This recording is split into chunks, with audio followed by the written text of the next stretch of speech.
It's like the oldest pastime, catching frogs.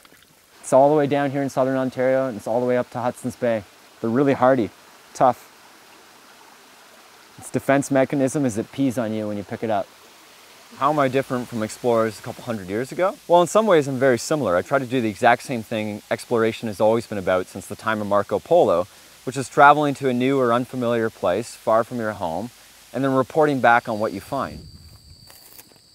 It's pretty good. It's a pear. You can find old orchards in here. Like late 18th century, early 19th century. Europeans, they planted orchards.